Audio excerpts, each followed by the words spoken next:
SM Store, amanah dalam muamalah. Bismillahirrahmanirrahim. Assalamualaikum warahmatullahi wabarakatuh.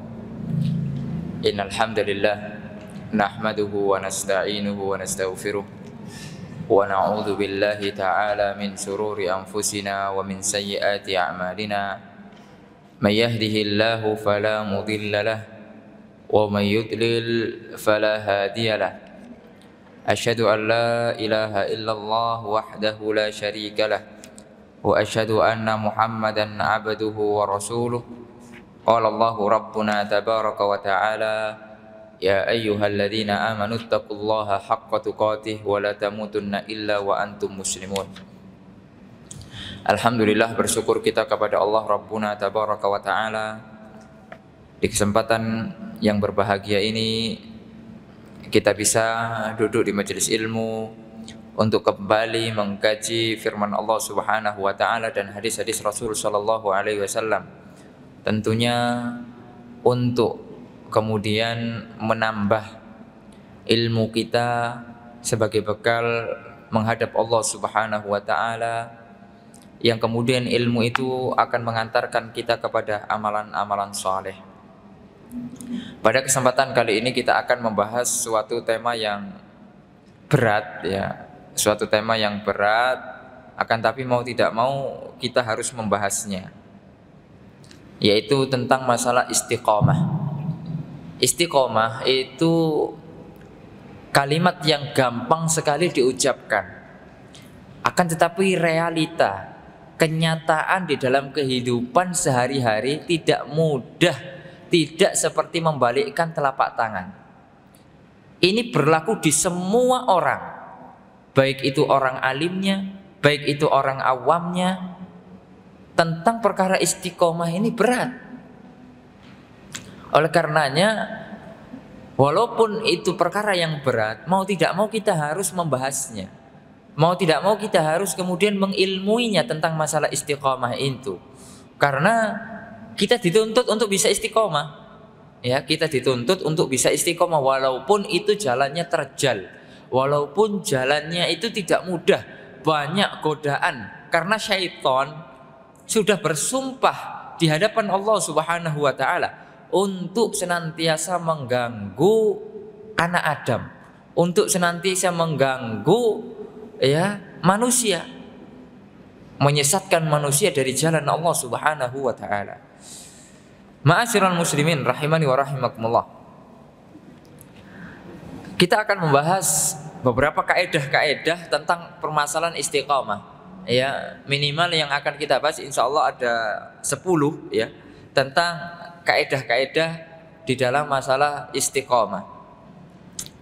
Dan pembahasan ini kita sadurkan, kita rujuk dari kitabnya Syekhuna, guru kami, Syekh Abdul Razak bin Abdul Muhsin Al-Abbad hafizahullahu ta'ala wa ra'ahu, salah seorang ulama besar yang berada di kota Madinah, Saudi Arabia, dan juga beliau mantan pengajar di Universitas Islam Madinah dan sampai sekarang masih rutin mengajar di Masjid Nabawi, Masjid Rasulullah sallallahu alaihi wasallam.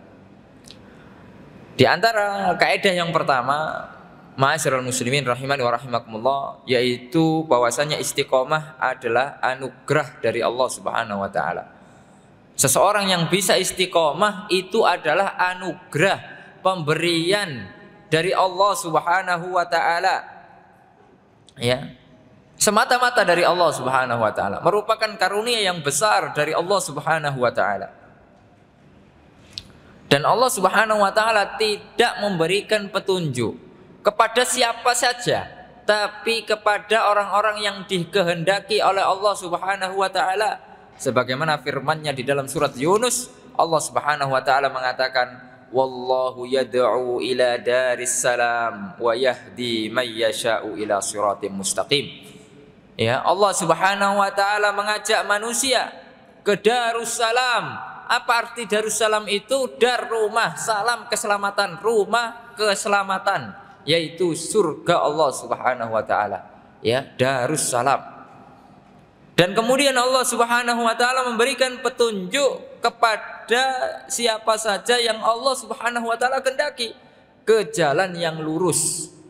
Ya, jadi yang diberikan petunjuk, istiqomah, diberikan hidayah itu bukan karena faktor dia ganteng, bukan faktor dia cantik, bukan faktor dia kaya, bukan faktor dia miskin, bukan faktor dia punya jabatan, bukan faktor dia orang biasa dan yang lain sebagainya. Tapi memang Allah Subhanahu wa taala yang menghendakinya. Ya, Allah pilih siapa saja dari hambanya. Ya. Ketika kita mundur ke belakang, Rasul Shallallahu alaihi wasallam ya sangat menginginkan pamannya untuk kemudian bisa istiqomah, bisa masuk ke dalam agama Islam. Ya, yaitu Abu Thalib. Yang mana Abu Thalib itu salah satu paman yang tidak mengganggu, yaitu paman yang belum masuk Islam, masih non muslim atau kafir, tapi tidak mengganggu. Kalau paman-paman yang lain itu kan mengganggu. Abu Jahal, Abu Lahab itu kan mengganggu gitu loh, mengganggu dakwah. Oleh karenanya minimal ketika seseorang itu tidak menyukai dakwah kita, ya, tidak menyukai dakwah kita, pengajian kita dan sebagainya, minimal dia tidak mengganggu saja, itu sudah cukup. Ya. Kalau sudah tidak suka kemudian mengganggu dan lain sebagainya, ini kan kemudian menjadi polemik, menjadi problem yang sangat luar biasa. Nah, paman Nabi Muhammad SAW itu Abu Thalib tidak mengganggu, bahkan menopang dari belakang, meskipun berat untuk dia masuk Islam. Karena beliau pembesar, gimana? Ya, oleh karenanya ini menjadi pelajaran bagi kita. Kalau kita sudah menjadi tokoh, untuk taubat itu susah. Tokoh ya, sudah menjadi tokoh daerah, tokoh ini, subhanallah. Itu mau tobat ketika dikasih jalan yang lurus, dikasih petunjuk yang lurus itu susah. Ya, kecuali memang yang memang Allah Subhanahu wa taala berikan, Allah bimbing. Ya, secara umum itu mereka akan berat karena mereka akan berhadapan-hadapan dengan pengikutnya sendiri. Ya, apalagi kalau pengikutnya sudah dididik untuk fanatik buta. Oh, itu bahaya. Itu kemudian susah. Betapa banyak saudara-saudara kita memang sudah tahu ini loh yang benar. Ya, jalan yang kamu bawa ini memang benar. Tapi kalau disampaikan ke masyarakat, kita ditinggalkan masyarakat. Nah, banyak alasannya begitu.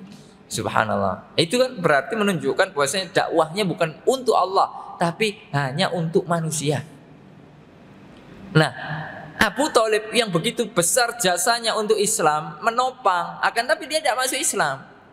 Itu menunjukkan bahwasanya Allah menghendaki siapa saja. Sampai orang yang dekat dengan Nabi sekalipun, kalau Allah tidak berkehendak, maka tidak akan dapat hidayah, tidak akan bisa istiqomah di dalam agama Allah Subhanahu wa taala.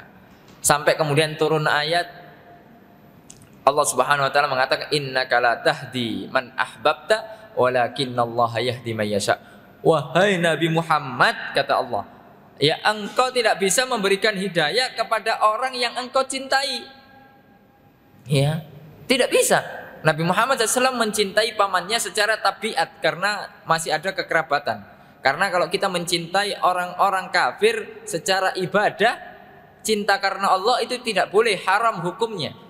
Tapi kalau kita mencintai secara tabiat, misalnya dia karena ada ikatan saudara dan lain sebagainya, itu wajar, cinta yang wajar. Ya.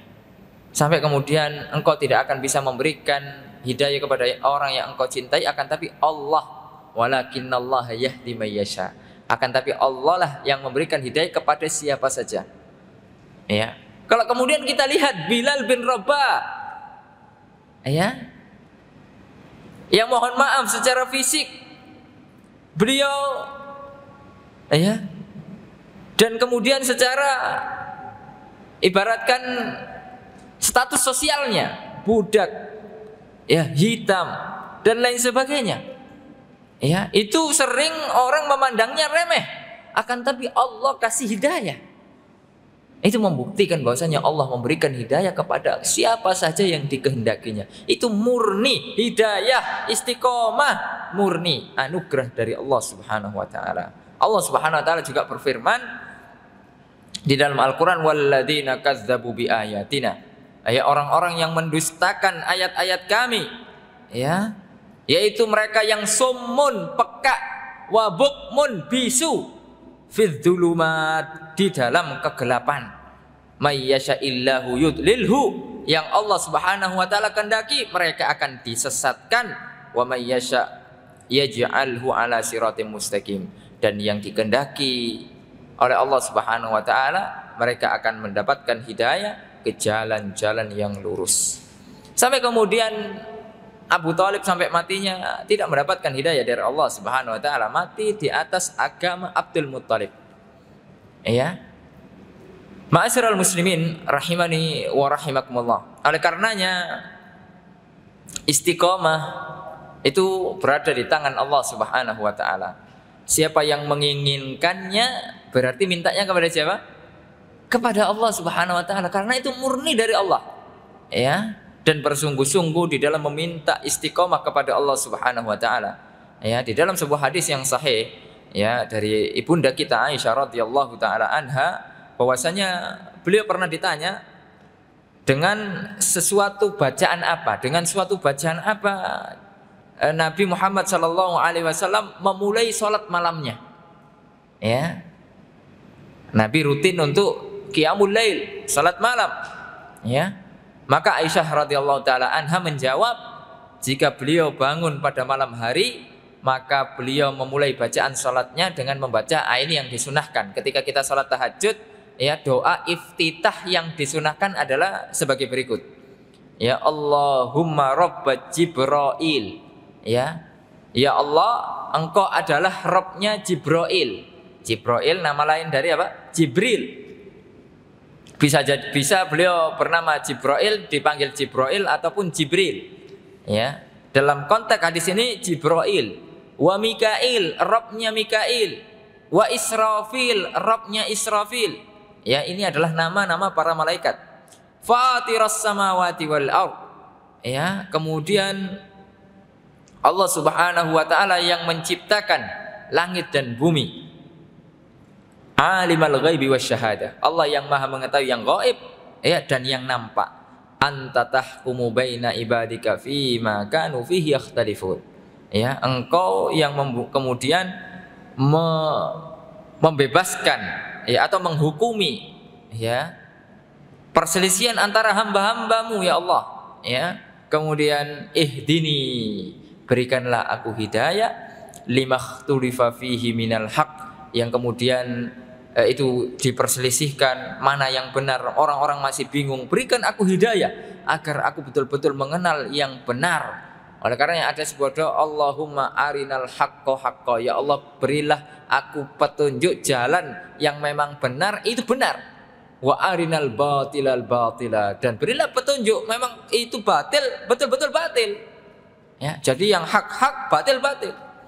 Kemudian innaka tahdi man tasya ila siratim mustaqim, engkaulah yang mengendaki siapa saja yang dapat diberikan hidayah sampai kemudian dia istiqomah ya di jalan Allah Subhanahu wa taala. Jadi bacaan ini disunnahkan dibaca ketika apa?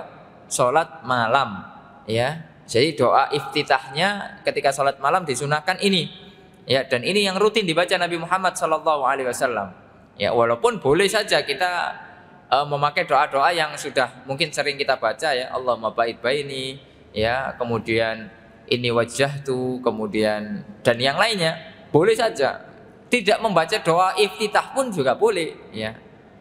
Tapi hendaknya ketika kita ingin kemudian meneladani Nabi Muhammad SAW, kita bersungguh-sungguh untuk betul-betul meneladani beliau di dalam sunnah sekecil apapun, termasuk di dalam membaca doa.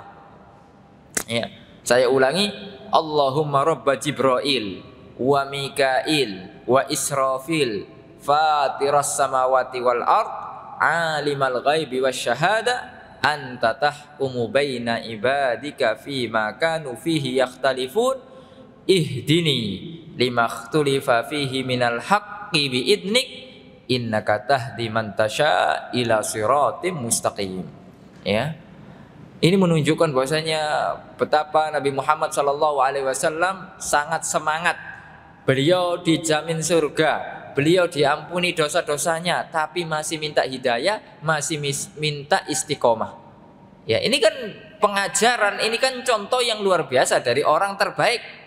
Ya, yang kemudian harus kita contoh. Kita tidak ada jaminan untuk kemudian bisa istiqomah, tidak ada jaminan senantiasa dikasih hidayah oleh Allah Subhanahu wa taala. Lebih layak kita kemudian untuk senantiasa minta kepada Allah Rabbuna tabaraka wa taala. Dan kemudian termasuk juga ajaran yang luar biasa dari Nabi Muhammad SAW, dan ini wahyu dari Allah Subhanahu wa taala. Setiap sholat kita, setiap sholat kita, ya minimal kita sholat 17 kali di dalam satu hari, ya 2 subuh, 4 zuhur, 4 lagi asar, 3 maghrib, 4 isya. Ya, 4-nya ada 3, berarti 12. Tambah 3 tambah 2, 17. Itu minimal. Belum lagi kita bisa sholat-sholat sunnah rawatib, ada 12. Ya, belum lagi duhanya, belum lagi sholat malamnya berapa. Ya, tapi paling minimal yang wajib itu yang harus kita lakukan. Dan di sana kita diperintahkan, bahkan ini rukun sholat, kalau tidak baca sholatnya tidak sah, ya, yaitu membaca surat Al-Fatihah. Kemudian di sana ada ayat yang agar kita kemudian minta sirotol mustaqim, minta jalan yang lurus, jalan istiqomah. Allah mengatakan ihdinas sirotol mustaqim, ya Allah berikanlah kami hidayah ke jalan yang lurus, siratal ladzina an'amta alaihim, yaitu jalannya orang-orang yang telah engkau beri nikmat, yaitu berupa nikmat surga, ghairil maghdubi alaihim waladdallin, bukan jalannya orang-orang yang engkau murkai, yaitu orang-orang Yahudi. Orang-orang Yahudi dimurkai karena dia punya ilmu, tidak beramal, Allah murka. Ya, waladdallin, dan orang-orang yang sesat. Orang yang sesat itu adalah Nasrani, mereka tidak punya ilmu, berani beramal. Ya, mereka tidak punya ilmu tapi berani beramal. Oleh karenanya ilmu adalah sesuatu yang harus kita miliki untuk kemudian beramal soleh. Amalan soleh tanpa ilmu itu akan menjadikan seseorang sesat. Ya, oleh karenanya amalan itu tidak akan diterima oleh Allah kecuali dilakukan dengan ilmunya. Ya, di dalam sebuah bait syair dikatakan, wa kullu man bi ghairi ilmin ya'malu a'maluhu mardudatun la tuqbalu. Ya, setiap orang yang beramal suatu amalan soleh, ya tanpa dilandasi ilmu, tidak tahu ilmunya, ya maka amalan itu ditolak oleh Allah, tidak akan diterima oleh Allah Subhanahu wa taala. Oleh karena mau ibadah apapun kita, kalau udah urusannya ibadah, kita harus tahu ilmunya. Karena para ulama membuat sebuah kaidah, al aslu fil ibadati al at-tawaqquf atau at-tahrim. Ya, hukum asal sebuah ibadah itu tawakuf, tidak bisa kita melakukan kecuali ada dalil. Atau bahkan yang lebih dahsyat lagi, ada yang mengatakan at-tahrim, hukum asal ibadah itu haram. Haram kamu melakukan ibadah ini kecuali memang ada perintahnya dari Allah Subhanahu wa taala. Berbeda dengan masalah muamalah, dengan perkara-perkara dunia. Ya, al aslu fil muamalati al ibaha, hukum asal muamalah itu adalah boleh. Ya, makanya ketika ada seseorang yang makan jeruk, makan manggis, makan pohon mangga, makan mangga, makan buah-buahan apa saja, itu tidak ditanya dalilnya, karena hukum asalnya itu apa? Boleh. Ya, kalau kemudian ada yang kemudian sholat, membuat sholat, ya contohnya sholat raghaib misalnya, itu kan sholat raghaib, apakah itu kemudian pernah dilakukan Rasul SAW? Itu harus ditanya dalilnya, karena berkaitan dengan masalah ibadah. Ya, kalau tidak ada itu akan menjadi perkara baru di dalam agama Islam. Tapi kalau urusan-urusan muamalah, ya itu tidak ditanya dalilnya. Ya, justru yang melarang itu dimintai dalil. Ya, adakah yang melarang saya makan jeruk? Ya, apa dalilnya yang melarang? Tidak ada. Berarti hukum asalnya boleh. Ya. Oleh karena ma'asyiral muslimin rahimani wa rahimakumullah. Begitu juga dalam jual beli. Jual beli apa saja itu boleh hukum asalnya, kecuali memang ada dalil yang melarangnya. Tidak ada unsur-unsur yang kemudian melanggar syariat. Tidak ada penipuan, tidak ada riba, tidak ada kemudian pemalsuan dan lain sebagainya. Tapi hukum asalnya jual apa saja silakan. Ya kecuali memang jualan-jualan yang dilarang di dalam Islam, hal-hal yang haram, jualan babi, jualan anjing, ya memang itu diharamkan oleh syariat kita. Ma'asyiral muslimin rahimani wa rahimakumullah. Itu yang pertama. Kaidah yang pertama adalah istiqomah murni, anugerah dari Allah Subhanahu wa taala. Oleh karenanya Allah memberikan kepada siapa saja, dan ketika kita mau minta istiqomah, mintanya kepada Allah, karena Allah yang maha mampu untuk memberikannya, bukan orang lain. Kemudian yang kedua tentang masalah hakikat istiqomah. Ya. Kaidah yang kedua, bagaimana hakikat istiqomah itu yang sebenarnya. Ya, hakikat istiqomah yang hakiki ya adalah senantiasa kita berpegang teguh di atas manhaj, di atas ajaran yang sangat lurus, yang tegak, berjalan di atas jalan yang mustaqim, di atas jalan yang kemudian diridhoi oleh Allah Subhanahu wa taala. Allah mengatakan apa di dalam Al-Qur'an, surat Al-An'am ayat 153. Wa anna hadza sirati mustaqiman fattabi'u. Ya, sesungguhnya ini adalah jalanku, kata Allah Subhanahu wa taala, jalan yang lurus, mustaqiman, fattabi'u, maka ikutilah jalan yang lurus tersebut, wala tattabi'us subula. Ya, lihat sirat. Ya, sirati, jalanku cuma satu. Ya, oleh karena jalan yang lurus Islam itu cuma satu, bukan Islam liberal, bukan Islam Nusantara, bukan Islam ini, bukan Islam itu. Islam ya Islam. Ya. Wala tattabi'us subula. Kemudian jangan kamu ikuti subul. Subul itu jamak dari sabilun. Ya, jamaknya subul. Ya. Kalau jamak itu kan banyak.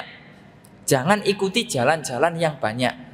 Oleh karena kesesatan itu yang banyak. Adapun kebenaran cuma satu. Ya, mengikuti Islam yang dibawa oleh Rasul sallallahu alaihi wasallam dan para sahabatnya. Kalau subul banyak jalan-jalan, kesesatan itu banyak. Kemudian fatafarraqu bikum an sabili, yang mana kesesatan itu memecah belah.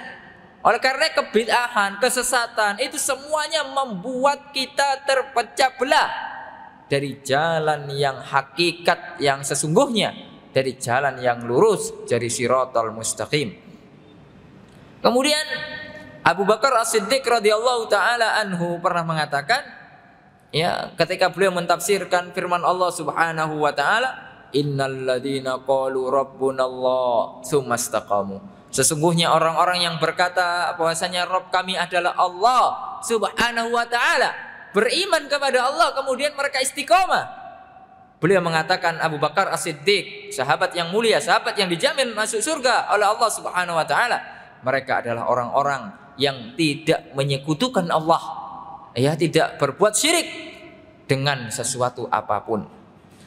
Kemudian diriwayatkan dari Umar bin Khattab radhiyallahu taala an, ketika beliau membaca ayat ini, ya, di atas mimbar, kemudian beliau mengatakan, orang-orang yang istiqomah adalah mereka tidak berjalan miring ke kanan dan ke kiri, sebagaimana jalannya serigala, yaitu senantiasa lurus, tidak belok ke sana, tidak belok ke sini, ya, tidak kemudian ikut aliran sana, ikut aliran sini, tidak.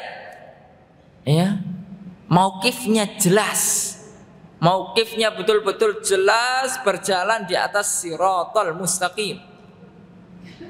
Oleh karena ma'asyiral muslimin rahimani wa rahimakumullah, Imam Ibnu Rajab Al-Hambali di dalam kitabnya Jami'ul Ulum wal Hikam, beliau mengatakan istiqomah adalah menempuh jalan yang lurus, yaitu jalan yang lurus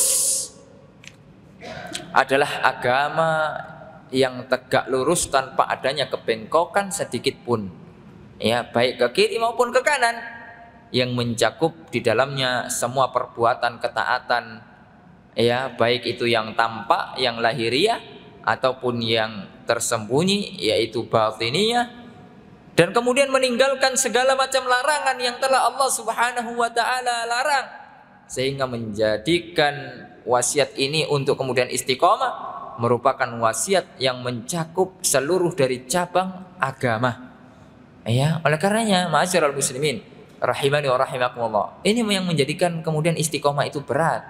Ya, karena istiqomah adalah jalannya lurus, tidak belok-belok, sedangkan kita ya masih senang belok-belok. Ya, dengan segala macam kemaksiatan, dengan segala macam hal-hal yang dilarang oleh Allah Subhanahu wa taala. Ya, oleh karenanya kita harus tetap berusaha untuk mencapai hakikat istiqomah yang sesungguhnya. Kemudian kaidah yang berikutnya, yang ketiga, bahwasannya asal dari istiqomah adalah istiqomahnya hati. Ya, karena hati kita itu ya apa? Barometer, ukuran. Kalau hatinya bagus, jasadnya semuanya bagus. Bermula dari hati. Ya. Rasul Shallallahu Alaihi Wasallam pernah mengatakan di dalam sebuah hadis yang sahih yang diriwayatkan oleh sahabat yang mulia Anas bin Malik, beliau mengatakan apa? La yastaqimu imanu abdin hatta yastaqima qalbuhu. Tidaklah bisa istiqomah, sempurna keimanan seseorang sampai kemudian hatinya istiqomah, hatinya taat, hatinya kemudian mengikuti perintah Allah Subhanahu wa taala. Maka asal dari istiqomah adalah istiqomahnya hati. Ya, jika ia baik dan dapat beristiqomah, maka badan, jasad akan mengikutinya, mengikuti dengan sendirinya. Ya, hal itu sebagaimana ditegaskan oleh Imam Ibnu Rajab Al-Hambali rahimahullahu taala, yang beliau mengatakan asal dari istiqomah adalah istiqomahnya hati di atas tauhid. Ya. Hal itu sebagaimana yang ditafsirkan oleh Abu Bakar As-Siddiq ketika menafsirkan firman Allah, innalladzina qalu rabbunallah tsumma istaqamu. Sesungguhnya orang-orang yang mengatakan bahwasanya Rabb kami adalah Allah, kemudian mereka istiqomah. Ya, yaitu istiqomah di atas tauhid, tidak menyekutukan Allah, tidak berbuat syirik. Ya, untuk kemudian menduakan Allah Subhanahu wa taala. Ma'asyiral muslimin rahimani wa rahimakumullah. Di dalam sebuah hadis yang lain, ya, Rasulullah SAW mengatakan inna fil jasadi mudghah, di dalam jasad kita ada sebuah gumpalan. Idza saluhat saluhal jasadu kullu wa idza fasadat fasadal jasadu kulluhu ala wahyal qalbi. Jika segumpalan tersebut baik, maka baik seluruh badan kita. Ya. Akan tapi jika segumpal tersebut itu buruk, maka buruk semua badan kita. Ya, ketahuilah bahwasanya segumpal darah tersebut adalah hati, al-qalbu.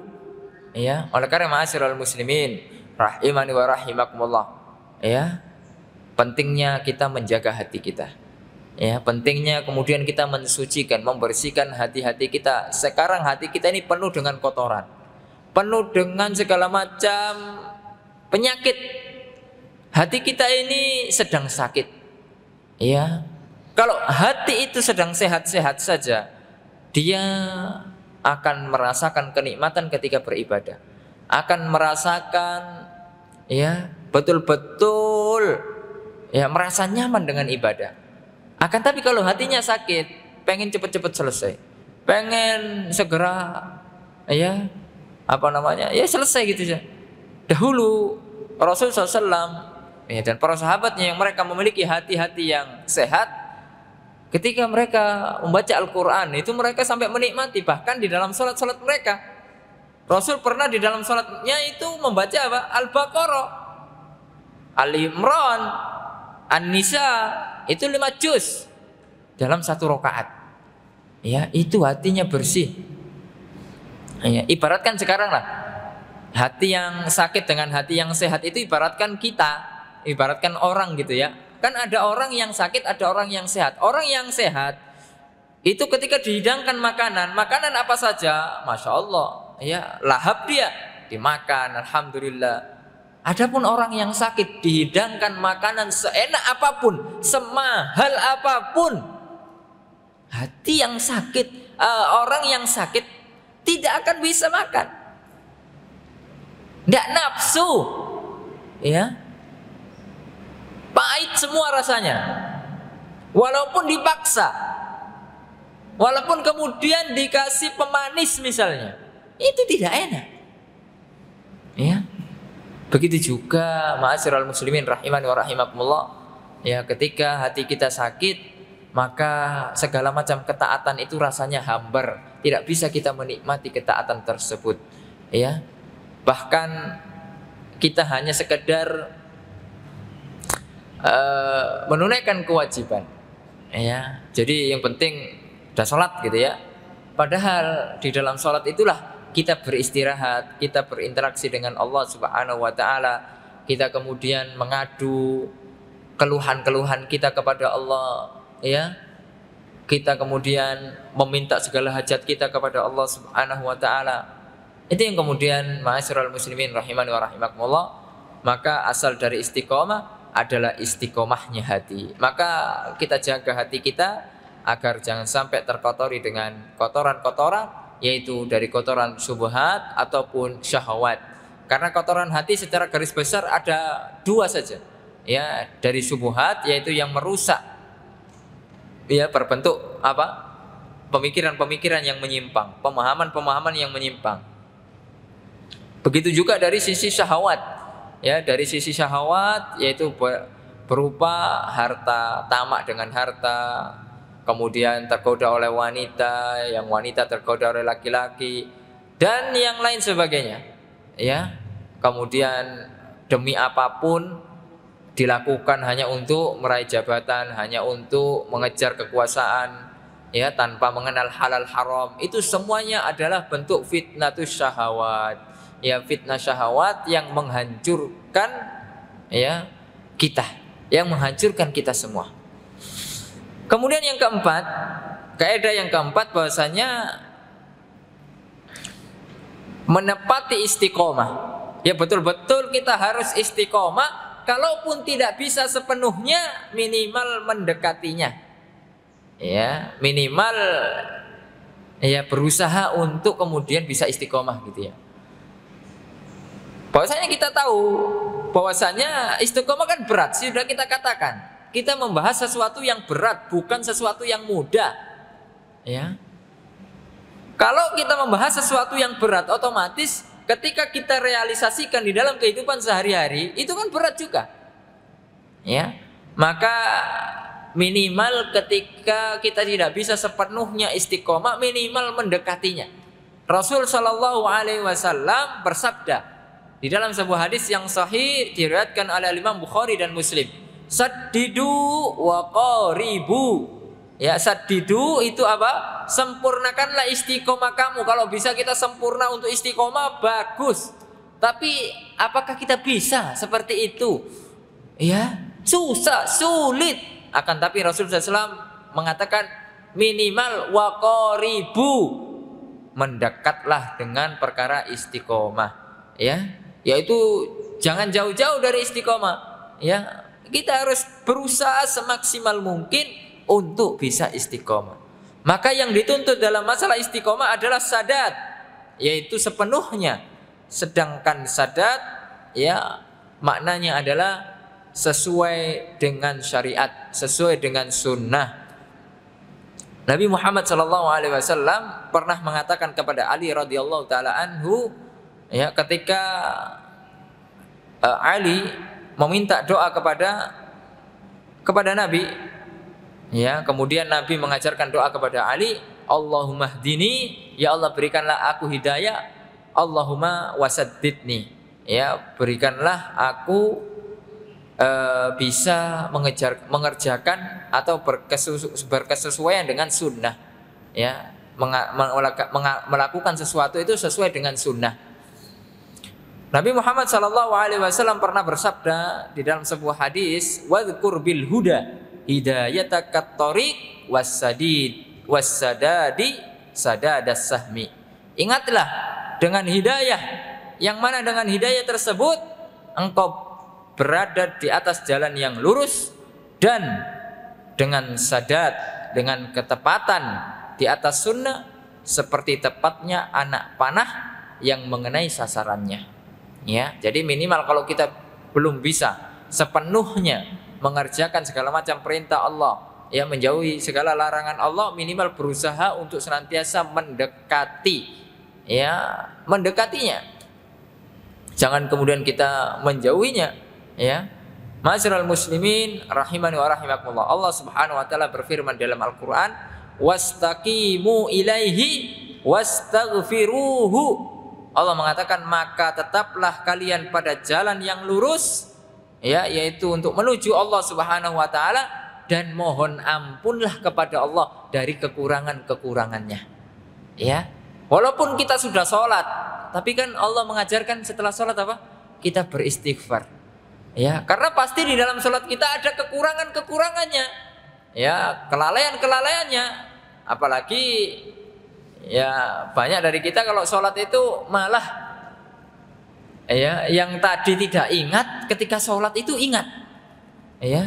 Dan ini subhanallah, kita, ya, misalnya meletakkan apa, kunci sepeda motor, ya, kita lupa di mana, tapi ketika sholat itu diingatkan, ya, subhanallah, sehingga hilanglah kekhusyuan kita, ya.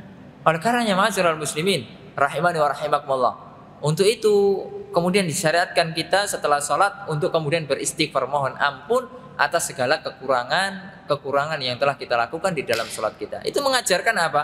Bahwasanya kalau kita tidak bisa istiqomah sepenuhnya, tetap harus berusaha mencapai itu, dan kemudian disertai dengan istighfar, mohon ampun kepada Allah atas kekurangan-kekurangan kita. Siapa yang tidak memiliki kekurangan? Kekurangan itu kita tutup dengan istighfar kepada Allah. Ya, Rasulullah SAW mengatakan apa? Wa atbi'is sayyi'atal hasanata tamhuha wa khaliqin nasa bi khuluqin hasan. Ikutilah perbuatan yang buruk dengan perbuatan yang baik. Ya, ikutilah perbuatan yang buruk dengan perbuatan yang baik, karena perbuatan yang baik menghapuskan perbuatan yang buruk-buruk. Ya, al hasanat yudhibnas sayyiat, kata Allah. Sesungguhnya perbuatan-perbuatan yang baik menghapuskan perbuatan-perbuatan yang buruk, menghapuskan dosa-dosa. Dan Rasul sallallahu alaihi wasallam, Nabi Muhammad sallallahu alaihi wasallam pernah mengatakan, istaqimu walan tuhsu. Istiqomahlah kalian dan kalian tidak akan mampu, kata Nabi Muhammad SAW, untuk betul-betul istiqomah. Maksudnya sempurna 100% itu kalian tidak mampu. Ya, maka ma'asyiral muslimin rahimani wa rahimakumullah, karena saking sulitnya, ya, oleh karenanya waqaribu, minimal kita mendekati, minimal kita kemudian bisa untuk dekat dengan istiqomah tersebut. Jangan jauh-jauh, jangan kemudian malah menyimpang dari jalan yang lurus.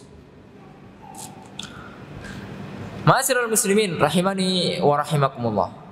Kemudian yang kaidah yang berikutnya, yang kelima adalah istiqomah itu berkaitan dengan perkataan, perbuatan, dan niat.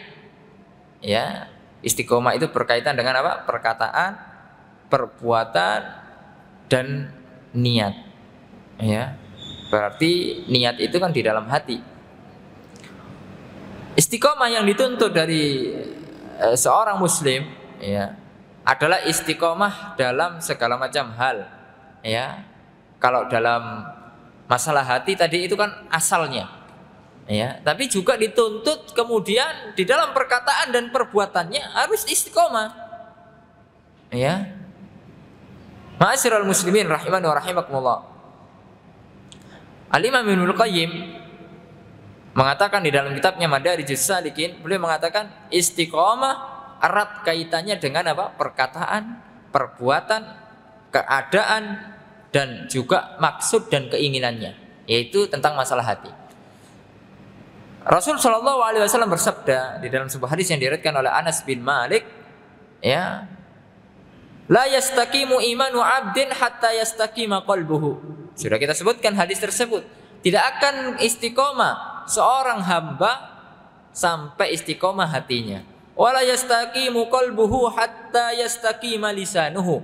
Tidak akan sempurna keimanan, ya, dari hati seseorang sampai dia lurus lisannya. Ya. Jadi ini menunjukkan bahwasanya aplikasi dari keimanan kita, dari keistiqomahan hati kita adalah baiknya lisan kita, baiknya perbuatan kita. Ya, karena lisan ini kan kalau kata orang kan lidah daging tak bertulang gitu ya. Itu bisa menggemparkan dunia. Dengan lisan kita ini bisa membuat dunia ini heboh. Ya. Hanya dengan lisan-lisan kita yang kemudian kita tulis dengan jari-jari kita, itu bisa kemudian membuat ya berantakan, baik itu berantakan rumah tangga, baik itu berantakan suatu masyarakat, bahkan berantakannya suatu negara. Ya, ini bermula dari lisan. Oleh karena menjaga lisan itu suatu kewajiban bagi seorang muslim. Jangan dengan lisan kita. Terkadang kita tidak sadar kalau lisan kita ini bisa menyakiti saudara-saudara kita. Ya, tapi karena kekurangan ilmu kita sehingga kita lost saja. Ya, ngomong apa saja tidak dipikirkan ya akibat yang akan terjadi, dampak yang akan terjadi berikutnya. Ya, betapa banyak. Ya, mungkin dia tidak sengaja, akan tapi dampaknya heboh.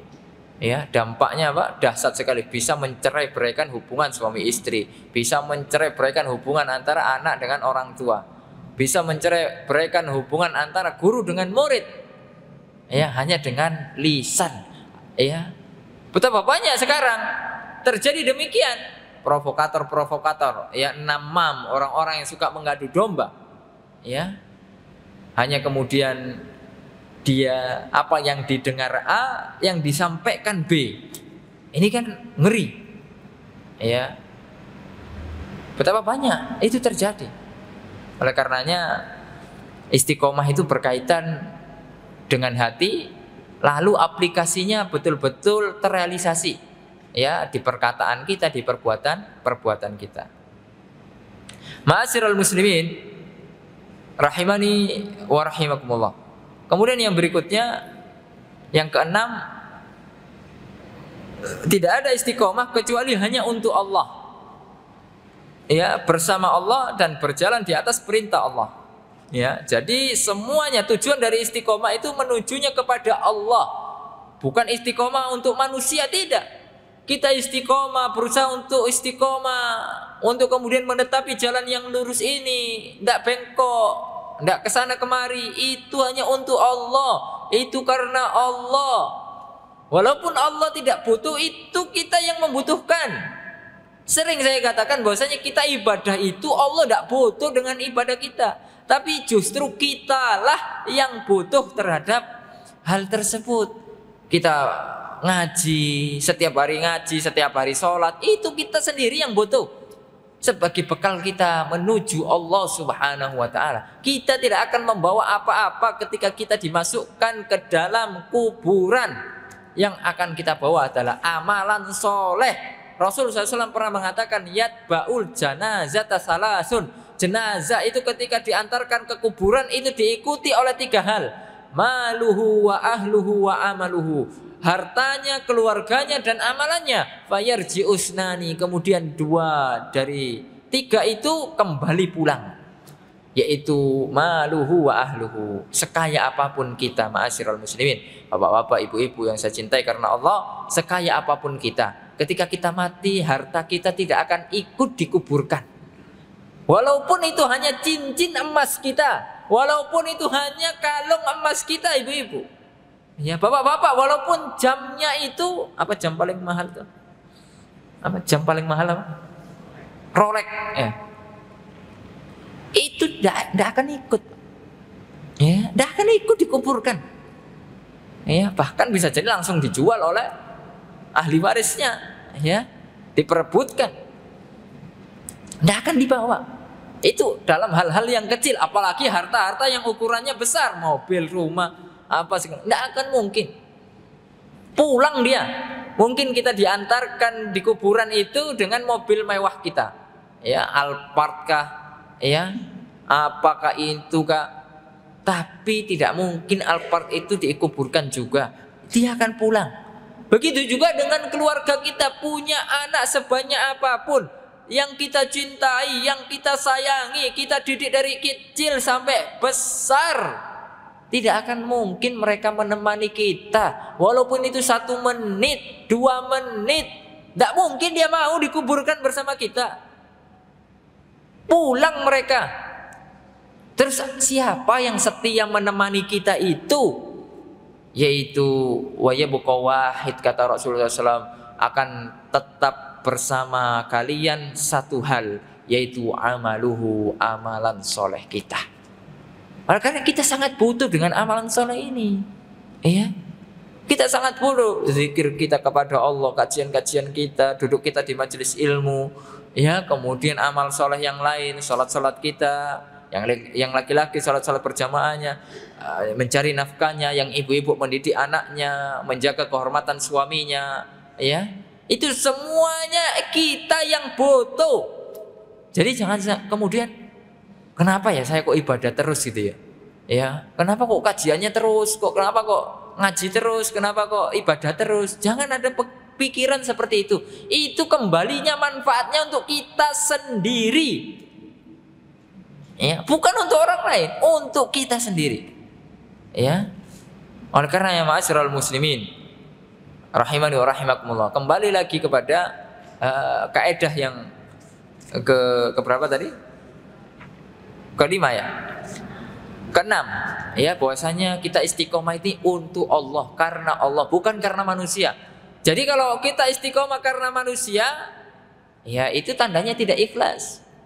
Kita pura-pura istiqomah, ya, secara penampilan, ya, secara penampilan kita seperti istiqomah, tapi bukan karena Allah, hanya karena dipandang manusia. Ketika kita sendirian, kita melanggar segala macam larangan Allah Subhanahu wa taala. Wal iyadu billah. Ya. Jadi istiqomahnya ketika dilihat manusia. Ya. Ini sangat-sangat rendahan. Ya, tidak berkualitas istiqomahnya. Karena istiqomah yang berkualitas adalah istiqomah karena Allah Subhanahu wa taala. Ya, sebagaimana firman Allah Subhanahu wa taala, fastaqim kama umirta. Istiqomahlah kalian sebagaimana apa yang telah diperintahkan kepada kalian oleh Allah Subhanahu wa taala, yaitu untuk Allah, lillah, bukan untuk manusia, bukan untuk siapa-siapa, bukan karena ingin dapat jabatan, bukan karena ingin dapat wanita cantik, bukan karena ingin dapat suami cantik, ganteng, bukan karena pengen dapat harta ini dan itu, tapi memang untuk Allah. Kita belajar agama, kita ngaji, kemudian kita bisa istiqomah, memperbaiki diri, itu semuanya untuk Allah. Jangan sampai ada embel-embel yang lain. Kalau ada embel-embelnya itu berbahaya, bisa merusak niat baik kita, dan bahkan bisa menghapuskan amalan-amalan kita. Kaidah yang ketujuh, ma'asyiral muslimin rahimani wa rahimakumullah. Walaupun sudah istiqomah, jangan sampai bersandar hanya kepada amalan kita. Ya, kita istiqomah, amalan sudah banyak, ya, sehingga apa? Tidak lagi kemudian minta hidayah kepada Allah. Ya, tidak lagi ya merasa mawas diri, merasa amalannya sudah banyak. Ya. Maka ini hati-hati. Ma'asyiral muslimin rahimani wa rahimakumullah, harus tetap takut kita kepada Allah, takut amalan kita tidak diterima, takut kemudian masih banyak kekurangan. Jangan terlalu pede dengan amalan kita. Ya. Bahasanya kita amalannya pasti diterima, pasti kemudian diijabah oleh Allah, pasti ini, pasti itu. Tidak, jangan. Kita harus betul-betul merasa takut. Allah Subhanahu wa taala mengatakan, walladzina yu'tuna ma atau wa qulubuhum wajilah annahum ila rabbihim raji'un. Dan orang-orang yang memberikan apa yang telah mereka berikan dengan hati yang takut, lihat, hati yang takut kepada Allah, karena mereka tahu bahwasanya mereka akan kembali kepada Allah Subhanahu wa taala. Ya, jadi apa yang bisa kita sombongkan dari amalan-amalan kita? Ya, amalan-amalan kita itu hanya sebab tidak bisa membeli surga. Rasul Shallallahu Alaihi Wasallam pernah bersabda di dalam sebuah hadis yang sahih, la yadkhulul jannah ahadun bi amalihi, tidak akan masuk surga seseorang dengan amalannya. Ya. Kemudian para sahabat bertanya, apakah engkau demikian juga ya Rasulullah? Naam, saya pun demikian. Saya tidak akan masuk surga dengan amalan-amalan saya ini. Akan tapi orang masuk surga dengan rahmat Allah Subhanahu wa ta'ala, dengan kasih sayang Allah Subhanahu wa ta'ala. Lalu kemudian apa gunanya amal? Amal gunanya untuk mendapatkan rahmat Allah. Tidak mungkin orang itu mendapatkan rahmat Allah kalau dia tidak beramal solih. Itu tidak mungkin. Tapi kalau kemudian kita beramal ini untuk membayar surga, tidak bisa, Pak. Surga itu mahal, tidak bisa dibayar dengan apapun, dibayar hanya dengan rahmat Allah, kasih sayang Allah Subhanahu wa ta'ala. Adapun dengan amalan kita infak sebesar gunung Uhud emas, belum tentu bisa membayar surga. Ya. Surga itu dagangan Allah yang sangat-sangat mahal. Ya. Rasulullah SAW mengatakan, ala inna sil'atallahi ghaliyah. Ya, ketahuilah bahwasanya perdagangan Allah itu sangat mahal. Wa ala sil'atallah hiyal jannah. Sesungguhnya perdagangan Allah itu adalah surga. Ya, perdagangan yang mahal itu adalah surga. Ma'asyiral muslimin rahimani wa rahimakumullah. Oleh karenanya kita betul-betul harus merasa takut kepada Allah. Ya, jangan kemudian kita merasa dengan amalan kita ini kita bisa berbangga diri gitu ya, ujub dan lain sebagainya. Tidak. Ma'asyiral muslimin rahimani wa rahimakumullah. Kemudian kaidah yang ke-8, bahwasanya buah dari istiqomah di dunia adalah istiqomah ketika meniti sirat pada hari kiamat. Kita sudah belajar bahwasanya nanti pertanyaan kubur itu ada berapa? Ada berapa pertanyaan kubur? Ada 3. Kita sudah belajar, ya. Allah sudah ngasih kunci jawaban, ya. Kalau kita ujian nasional, ujian di sekolah dulu ya. Kalau dikasih jawaban, itu pasti kita dapat nilai yang bagus. Iya, iya atau tidak? Iya, karena iya memang itu jawabannya. Nah, sekarang ini kita nanti sudah disiapkan pertanyaannya, juga sudah dikasih kunci jawabannya. Tapi belum tentu orang bisa nilainya bagus. Belum tentu orang bisa menjawab pertanyaan tersebut. Masalahnya apa? Masalahnya di istiqomah. Jadi jangan berpikir bahwasanya Ustadz saya kan bisa menghafal. Pertanyaan kubur itu kan mudah sekali. Ya. Man robbuka, siapa Robmu? Tinggal dijawab, Robbi Allah, Robku adalah Allah. Man nabiyuk, siapa nabimu? Nabi Muhammad sallallahu alaihi wasallam. Ma dinuk, apa agamamu? Dini Islam. Mudah. Apakah nanti kita akan mudah seperti ini untuk menjawab pertanyaan itu? Tidak. Karena bukan hafalan, tapi urusannya dengan istiqomah ini. Urusannya dengan masalah istiqomah. Kalau kita istiqomah di dunia, senantiasa menjalankan perintah Allah, menjauhi larangan Allah terus sampai kemudian kita mati, itu yang bisa membantu lisan kita untuk menjawab. Yang menjawab adalah amalan-amalan kita itu. Begitu juga dengan nanti ketika kita melewati siratal mustaqim, sirat, jembatan yang akan menghubungkan kita dengan surga Allah Subhanahu wa taala. Sirat itu kan disifati dengan sifat yang sangat-sangat mengerikan. Tajamnya ya lebih tajam daripada silet, ya. Kemudian luasnya tidaklah luas, ya, seperti rambut, bahkan lebih tipis daripada rambut, ya. Kita kemudian harus meniti sirat tersebut pelan-pelan. Sesuai dengan amalan kita, bukan dengan kemudian keahlian kita. Ustaz, kalau begitu saya latihan saja lah. Ya, latihan untuk apa? Bisa kuat nyeberangi itu. Enggak, bukan masalah latihan, tapi masalah istiqomah. Amalan kita apa? Ya, itu yang akan kemudian kita bisa menyeberangi dengan selamat. Kalau tidak, karena di sisi ya kiri dan kanan dari sirat tersebut adalah neraka jahanam. Kalau kita tidak bisa melewati sirat tersebut dengan sebab kita tidak istiqomah ketika di dunia, maka kita akan terjatuh, terpelosok, terpeleset ke dalam neraka jahanam waliyadzubillah. Oleh karenanya ma'asyiral muslimin rahimani wa rahimakumullah, inilah buah terbesar dari istiqomah, yaitu dimudahkannya kita meniti sirat untuk kemudian kita menuju surga Allah Subhanahu wa taala yang kita impikan dan diimpikan oleh semua orang, akan tapi tidak semua orang bisa untuk masuk ke dalam surga Allah Subhanahu wa taala. Ma'asyiral muslimin rahimani wa rahimakumullah. Itu kaidah yang ke-8. Ya, diingat bahwasanya buah istiqomah adalah sirat. Kita mudah untuk meniti sirat. Karena yang berbicara semua itu amalan kita, bukan kitanya. Yang bergerak nanti itu adalah dengan sebab amal kita. Ada orang yang cepat, ada orang yang kemudian sampai tertati-tati.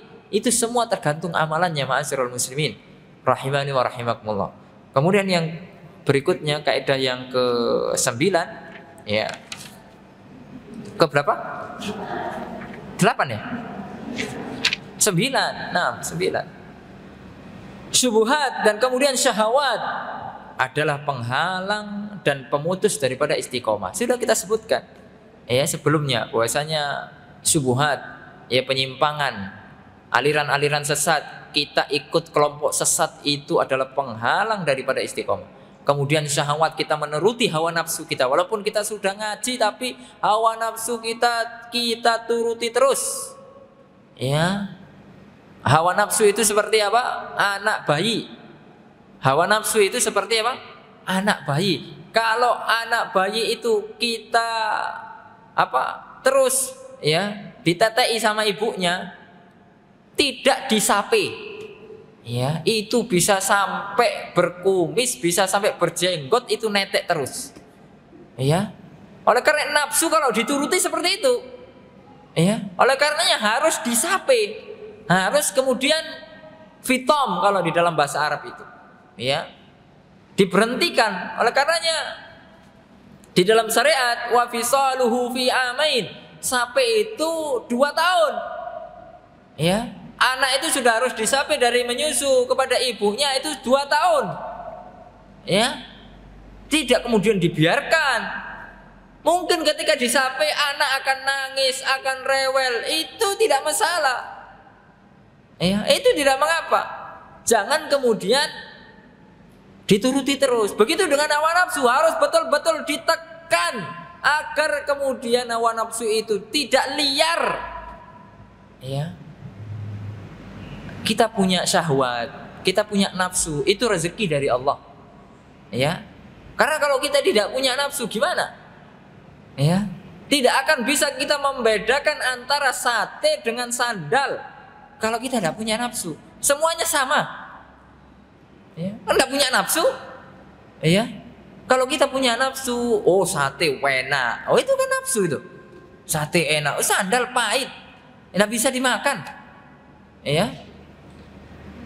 Ma'asyiral muslimin rahimani wa rahimakumullah. Akan tapi Islam mengarahkan syahwat, mengarahkan nafsu tersebut di jalan-jalan yang baik, ya, dalam koridor-koridor yang baik, ya, tidak kemudian dituruti secara liar, ya. Di dalam Al-Quran kan disebutkan nafsu itu terbagi menjadi 3, ya.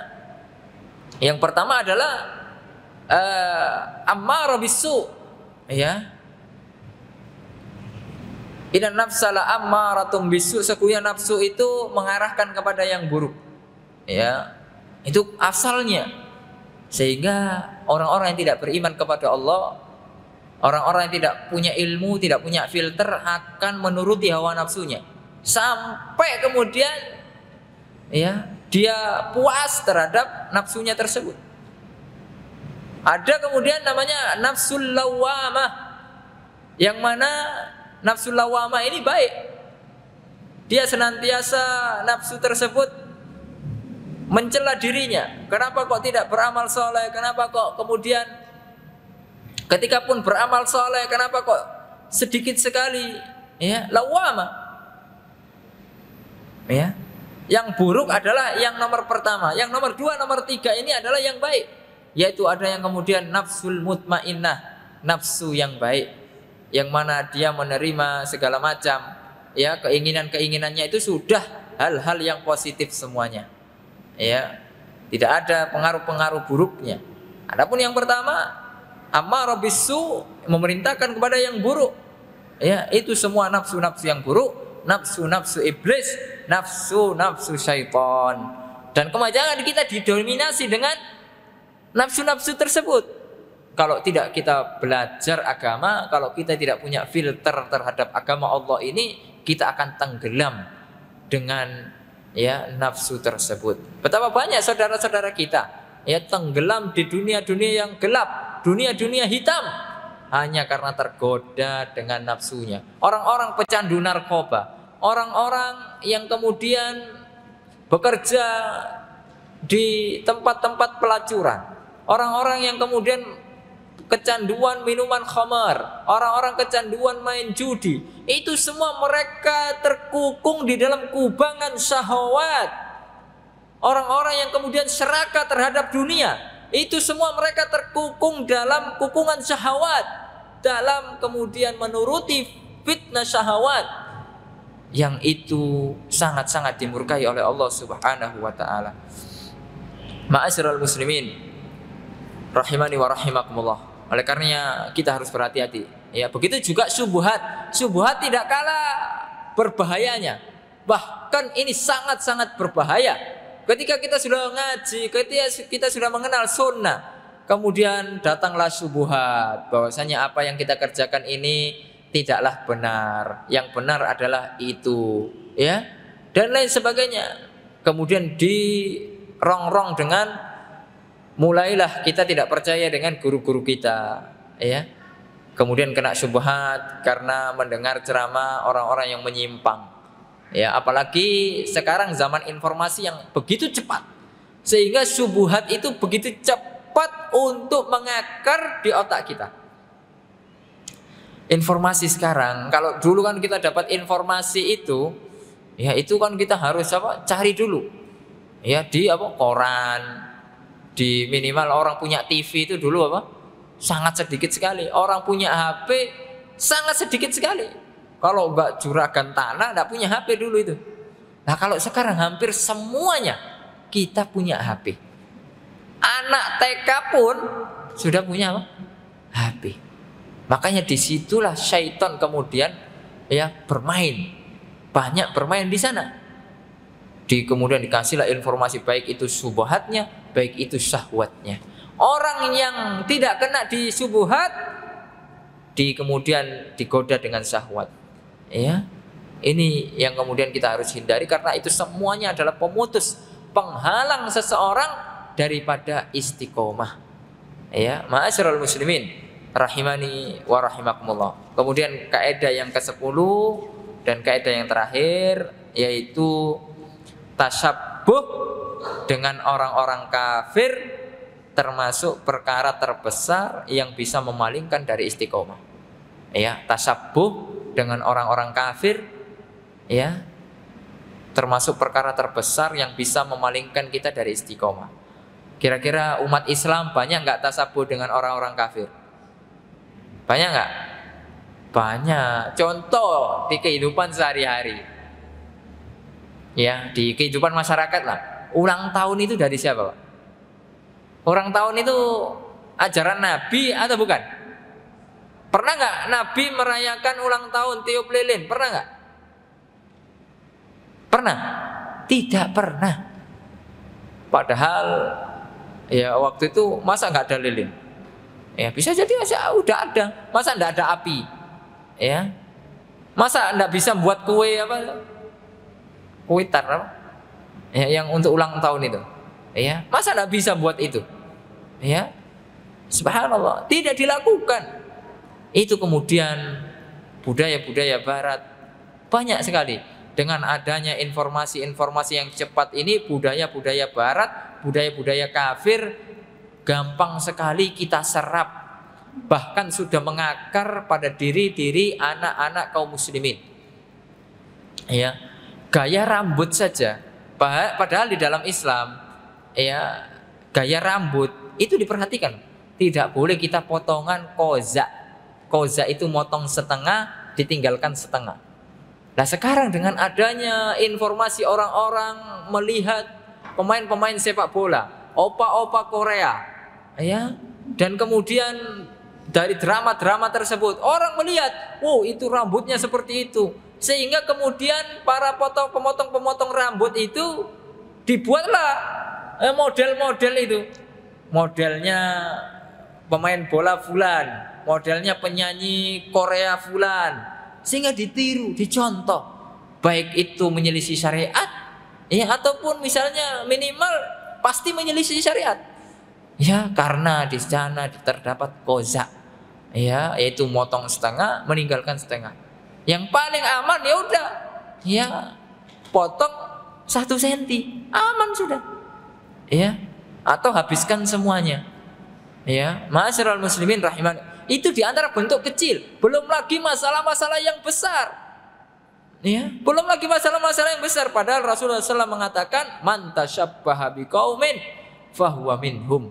Ya, barang siapa yang tasyabbuh, menyerupai dengan suatu kaum, maka dia adalah golongan tersebut. Ya, apakah kita mau nanti dikumpulkan dengan orang-orang kafir karena mereka satu golongan dengan kita, karena kita tasyabbuh mencontoh mereka dalam keseharian kita? Ya, oleh karena ma'asyiral muslimin rahimani wa rahimakumullah, Rasul sallallahu alaihi wasallam juga pernah mengatakan di dalam sebuah hadis yang sahih, la tatba'unna sanana man kana qablakum shibran bi shibrin. Ya, niscaya kamu akan mengikuti tradisi orang-orang sebelum kalian, shibran bi shibrin, sejengkal demi sejengkal, wa dhira'an bi dhira'in, ya, sehasta demi sehasta, ya. Sejengkal itu segini, sibron itu begini, ya, sehasta begini ukurannya, ya. Hatta lau dakhalu hujra dabbin tabi'tumuhum, sampai kemudian ketika mereka masuk ke lubang dob, ya. Dob, tahu dob ya? Pernah nggak lihat dob? Apa dob? Hah? Apa dob itu? Dob itu kalau bahasa sekarang itu yang sering-sering digaung-gaungkan itu kadrun. Dob, tahu dob ya? Itu kadrun, kadal gurun. Ya. Kalau mungkin orang mengenalnya di sini biawak. Bentuknya kayak biawak, tapi dob itu halal, boleh dimakan. Ya, halal dimakan. Meskipun Rasul Shallallahu alaihi wasallam ketika disuguhi dob, beliau tidak mau karena belum biasa. Ya, karena belum biasa makan. Tapi kalau orang-orang Arab itu sudah biasa dia, ya, di sate, di gulai, ya, dan lain sebagainya. Seandainya orang-orang kafir itu masuk ke lubangnya dob, jadi kalau mau nangkap dob itu caranya, jadi kita di lubang itu kita tuangkan dengan air, kita pancing mereka, akhirnya dob itu keluar, ya, kemudian ditangkap, ya, itu dob. Nah, ketika orang-orang kafir itu sampai masuk ke dob itu, kita akan mengikuti mereka. Bayangkan itu. Dipermisalkan dengan permisalan seperti itu. Saking betul-betul kita sudah fanatik, betul-betul kita sudah mengakar budaya-budaya kafir dari umat Islam. Sekarang kita tidak berbangga dengan tanggalan kita sendiri. Umat Islam punya tanggalan nggak, Pak? Punya tanggalan nggak? Ibu-ibu, umat Islam punya tanggalan enggak? Punya, kita punya tanggalan sendiri, tanggalan Hijriyah. Sekarang saya tanya, sekarang tanggal berapa? Enggak usah lihat. Apakah kita lebih hafal dengan tanggalan Masehi atau Hijriah kita? Kita introspeksi diri. Ibu-ibu, bapak-bapak lebih tahu mana? Sekarang tanggal berapa? Ya, tanpa melihat ya. Kalau melihat ya semua bisa. Langsung gitu loh. Hah? Tanggal 21 Dzulhijjah. Terkadang seorang muslim itu tidak hafal bulan-bulan Hijriah. Kalaupun hafal, ya itu kadang bahasanya dirubah-rubah. Ya, apalagi kalau sudah kena orang Jawa itu ya. Apa? Bulan itu kan banyak diganti istilah-istilah yang lain. Ya. Itu dari sisi situ kita sudah banyak dijajah. Ya, padahal semua syariat Islam yang berlaku itu pakai penanggalan Masehi atau Hijriah? Hijriah. Zakat haulnya itu bukan haul Masehi. Haul itu sudah mencapai 1 tahun kita zakat. Itu dihitung dengan perhitungan Hijriah. Misalnya kita punya harta Muharram, ya sudah mencapai haul Muharram tahun depan, harta kita sudah mencapai nisab dan sudah haul, wajib dikeluarkan zakatnya 2,5%. Begitu juga dengan Ramadan. Oleh karenanya ketika kita ditanya, Ustadz kapan awal Ramadan? Ya saya jawab 1 Ramadan. Iya, bukan tanggal Masehi, bukan. Ustadz kapan hari raya? Hari raya Idul Fitri kapan Ustadz? Ya 1 Syawal. Hari raya Idul Adha kapan? Ya 10 Dzulhijjah.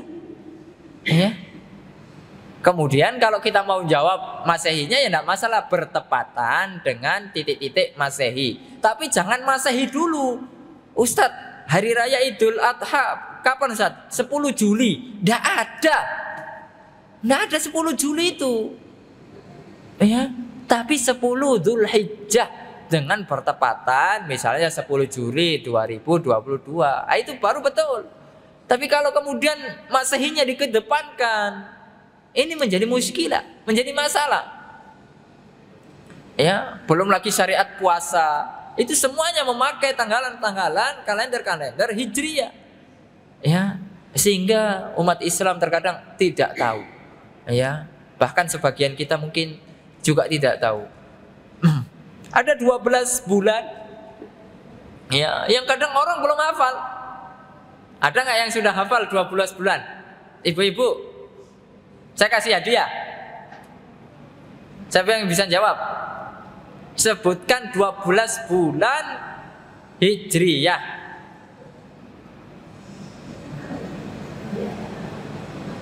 Ayo yang berani jawab, langsung jawab saja. Nanti kasih hadiah.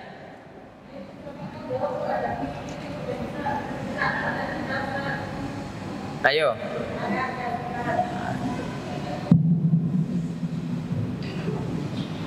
Bulan Hijriah ya Ustaz? Dari awal sampai akhir, jangan dibalik-balik. Jangan Ustaz. Muharram, Safar, Rabiul Awal, Rabiul Akhir, Jumadil Awal, Jumadil Akhir, Rajab, Sya'ban, Ramadan, Syawal, Dzulhijjah, Dzulqa'dah. Salah.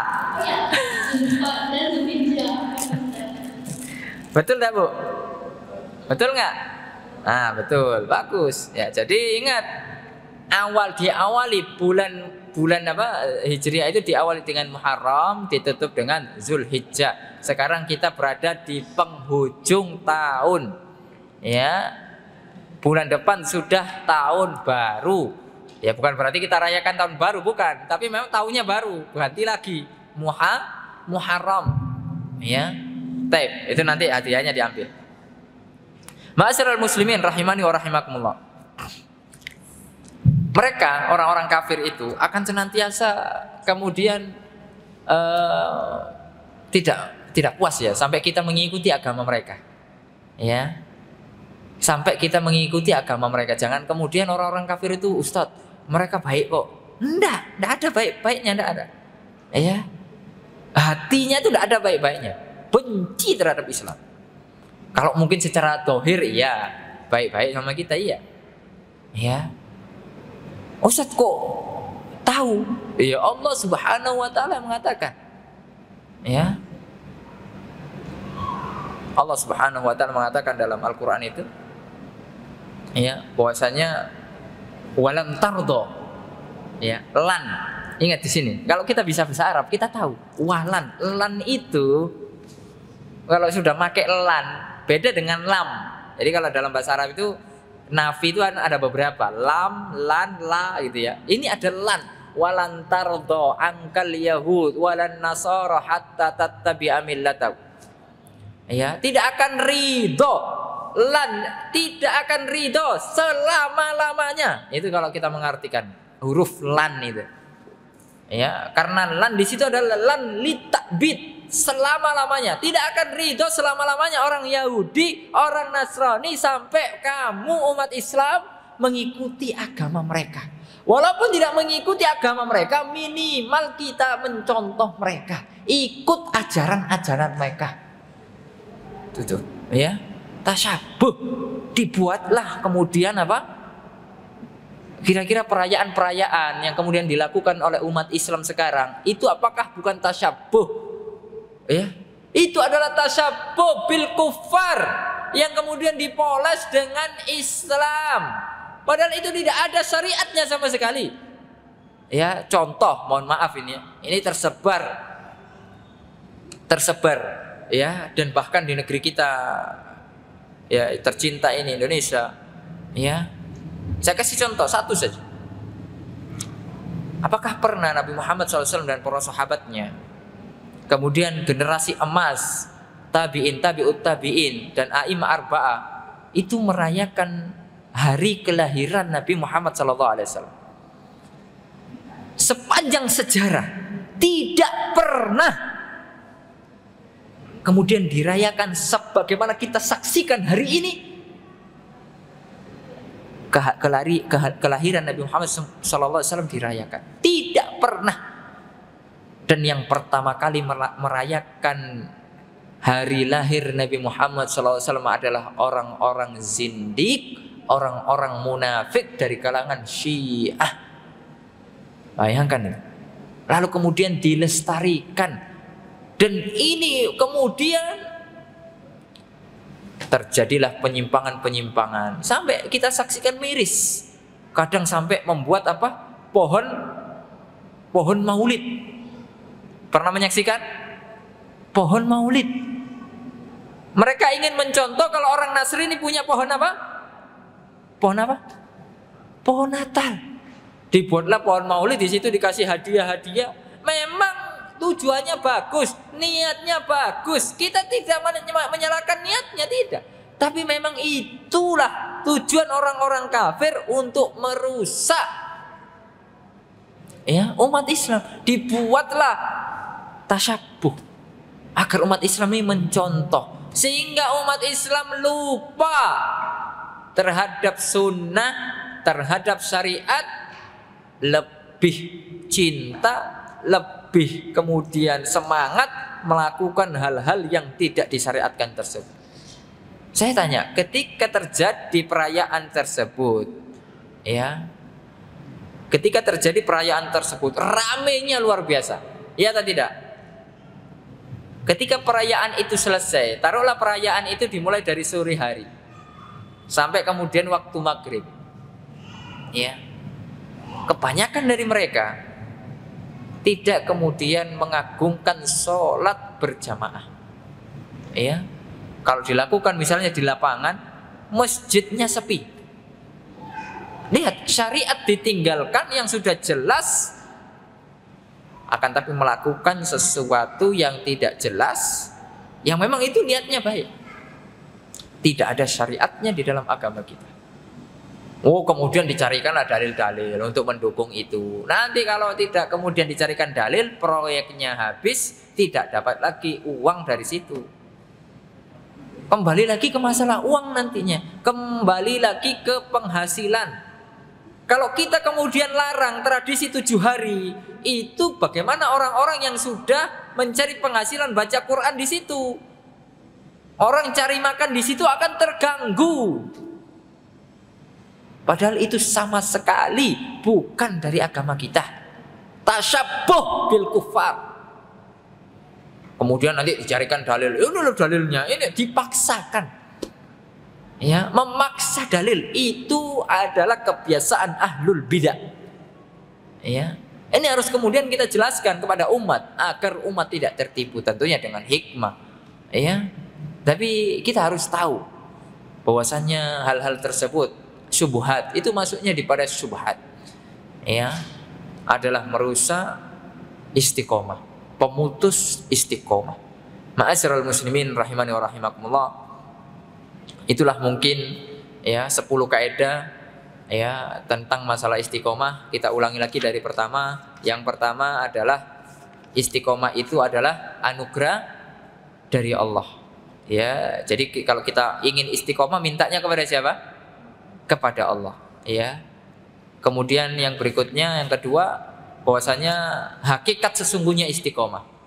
Ya, istiqomah punya hakikat. Apa istiqomah yang sesungguhnya? Adalah ketika orang tegak lurus terhadap agamanya, tidak bengkok, tidak belok kanan, belok kiri. Kemudian yang ketiga, asal dari istiqomah itu adalah istiqomahnya hati. Ya. Kemudian yang keempat, ketika kita tidak bisa sepenuhnya, tapi tetap harus berusaha untuk bisa istiqomah sepenuhnya, minimal mendekati. Ya, minimal mendekati. Tidak bisa misalnya 90, tidak bisa 100%, minimal 98%, 99%. Begitu. Jangan kemudian tidak bisa 100% tapi cuma 5%. Ini jauh sekali. Itu bukan waqaribu. Ya, bukan mendekati, itu jauh. Kemudian yang kelima, istiqomah itu berkaitan dengan perkataan, perbuatan. Jadi buah dari istiqomahnya hati, yaitu aplikasinya ketika lisan kita baik, ketika akhlak kita baik, perbuatan kita baik, ya hablum minallahnya baik, hablum minannasnya baik. Itulah orang-orang dikatakan orang soleh, orang salihah. Kemudian yang ke-6, ya bahwasanya istiqomah itu hanya untuk Allah, karena Allah, bukan karena yang lain-lain. Ya, kemudian yang ke-7, walaupun sudah kita istiqomah, ya sudah berusaha istiqomah, jangan kemudian bersandar kepada amalan kita, berbangga dengan amalan kita, tertipu dengan amalan kita.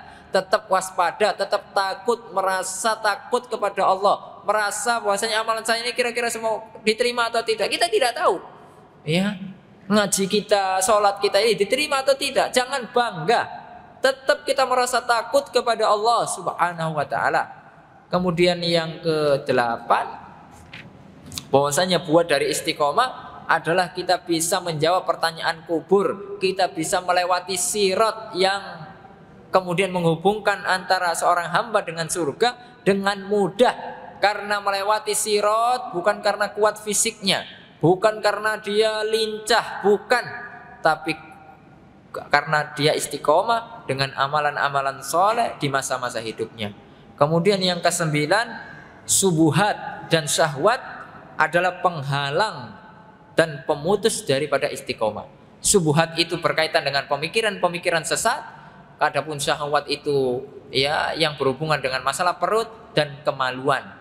Ya, itu muaranya di situ. Ya, walaupun macamnya banyak, ya jabatan, harta, ya wanita atau laki-laki kalau bagi ibu-ibu dan lain sebagainya. Ya, lalu kemudian yang terakhir bahwasanya tasyabbuh termasuk terbesar. Tasyabbuh ini masuknya bisa di syahwat, bisa di subhat.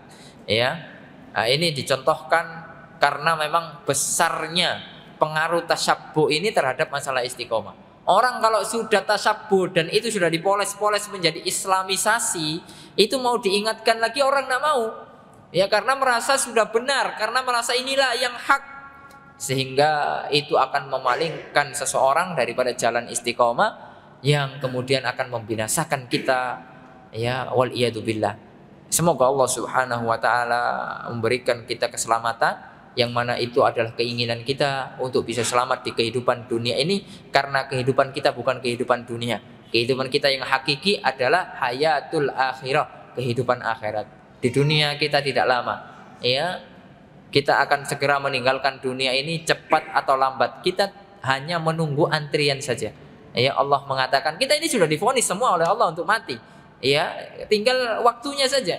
Allah mengatakan kullu nafsin dha'iqatul maut. Setiap yang berjiwa, yang bernyawa pasti akan mengalami kematian. Semua, ya, tidak terkecuali. Oleh karenanya ma'asyiral muslimin rahimani wa rahimakumullah, orang-orang yang cerdas adalah orang-orang ya yang memiliki persiapan untuk kehidupan setelah kematiannya. Ya, jadi orang-orang yang cerdas itu begitu. Bukan orang-orang yang jauh ya dari persiapannya. Kebanyakan orang yakin. Ya, kebanyakan orang itu yakin kalau dirinya pasti mati. Tapi yang menjadikan dia ragu-ragu adalah apa? Ketika dia tidak persiapan untuk menghadapi kematiannya. Ya, semoga Allah Subhanahu wa taala menjadikan kita orang-orang yang selalu ingat mati, selalu ingat akhirat, karena kehidupan kita adalah kehidupan akhirat. Wassallallahu ala nabiyina Muhammad. Mungkin sebelum ditutup ada 1-2 pertanyaan. Masih ada sedikit waktu. Jika ada, jika tidak ada ya alhamdulillah.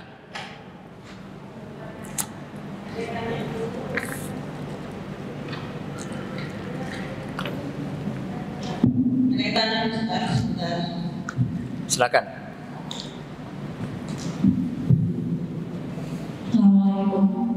Waalaikumsalam. Ketika kita berusaha istiqomah dan ternyata ada rasa was-was tidak diterima, sementara kita ada perselisihan di antara saudara yang saya tahu yang akan menjadi penghalang diterimanya, doa apa yang bisa dipanjatkan agar tidak jadi orang bangkrut ketika di akhirat nanti. Nah, jadi permasalahannya ada ketika ada perselisihan ya. Iya Bu.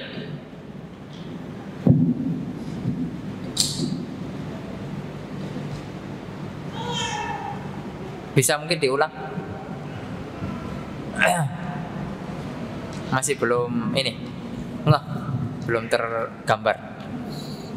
Jika kita sudah berusaha beristiqomah dan ternyata karena satu hal ada perselisihan dengan seseorang yang jadi dengan saudara gitu, kemudian kita was-was apakah ibadah kita yang berusaha kita istiqomah ini nanti diterima atau tidak.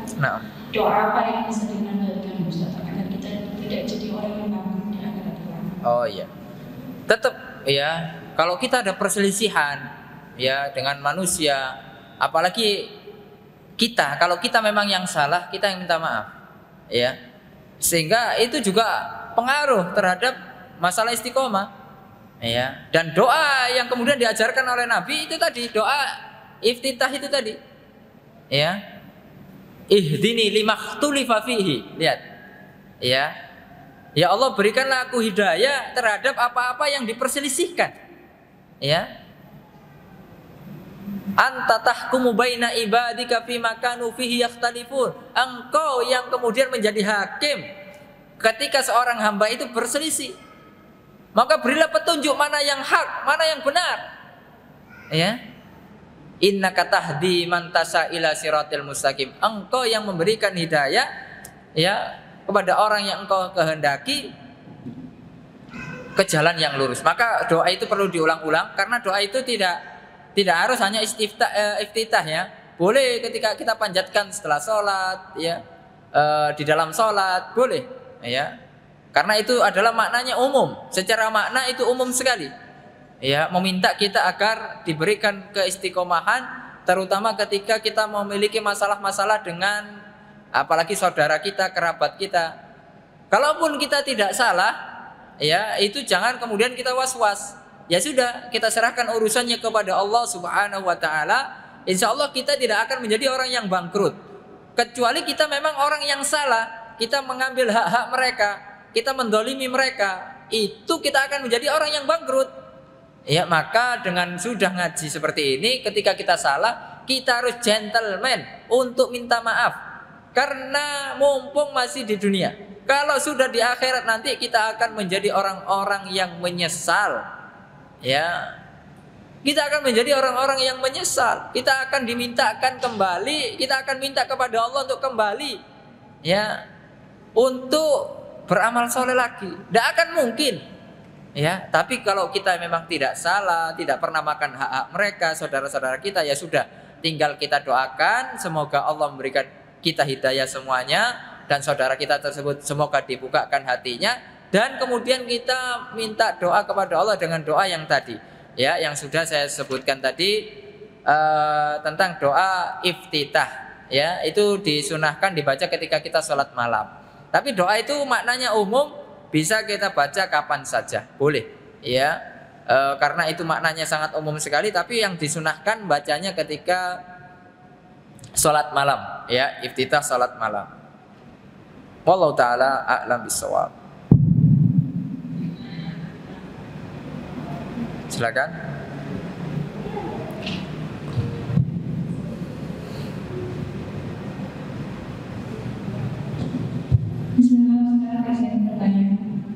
Apabila kita punya mimpi bisa apabila kita punya mimpi untuk bisa haji di usia muda, itu kan pasti kita juga butuh uangnya. Nah, apabila dalam sehari fokus kita itu tidak hanya terfokus ke belajar ilmu syar'i saja, tapi juga mengurusi dagangan atau melakukan hal lain yang masih dalam koridor syariat yang bisa dilakukan di rumah oleh seorang wanita dalam rangka untuk mengumpulkan uang. Itu termasuk uangnya ini nanti dimakan untuk bisa segera haji di usia muda gitu. Itu termasuk hawa nafsu yang baik atau hawa nafsu yang buruk ya Ustaz? Nah, itu hawa nafsu yang baik, ya, karena itu ibadah. Jadi jangan pikir ibadah itu hanya di masjid, kajian, sholat, gitu-gitu. Bukan, Bu. Ibadah itu semua aktivitas yang kita lakukan yang Allah ridhoi. Jangan kira ibu-ibu ketika berdagang itu bukan ibadah. Itu ibadah yang besar. Asalkan niatnya karena Allah Subhanahu wa ta'ala. Ya, dengan cara-cara yang syar'i, dagangnya jauh dari penipuan, dagangnya jauh dari pemalsuan, dagangnya jauh dari gharar, dagangnya jauh dari kezaliman dan lain sebagainya. Ya, apalagi kemudian diniatkan untuk beribadah haji di usia muda. Ya, subhanallah. Itu sebagai bentuk ikhtiar kita, walaupun uang itu bukan segalanya. Ingat, uang itu bukan segalanya untuk kita bisa haji. Kemarin itu terjadi tahun ini kemarin itu banyak orang yang gagal berangkat haji walaupun uangnya banyak. Visanya tidak keluar. Karena haji yang pertama kali adalah murni panggilan dari Allah. Ya, kemudian yang lain-lain itu adalah hanya komponen-komponen tambahan saja seperti uang, ya, fisik, kemampuan dan lain sebagainya. Tapi yang pertama kali adalah murni panggilan dari Allah. Ya, tapi memang apa yang ibu lakukan tersebut insya Allah bukan hawa nafsu yang buruk, ya. Akan tapi jangan kemudian menjadikan itu lalai, kita lalai ya karena ngurusi dagangan terus sampai lalai tidak ngaji, lalai dari merawat anak dan lain sebagainya. Tetap seporsinya saja, ya. Kita melakukan mencari dunia itu seporsinya, secukupnya. Ya, jangan kemudian tamak, rakus, ambisius banget sehingga lupa terhadap hak-hak Allah. Kalau seandainya itu tidak terjadi, kita berusaha menjaga itu, maka itu adalah sesuatu yang harus dijaga. Karena itu adalah kebaikan yang sangat besar. Wallahu ta'ala a'lam bishawab.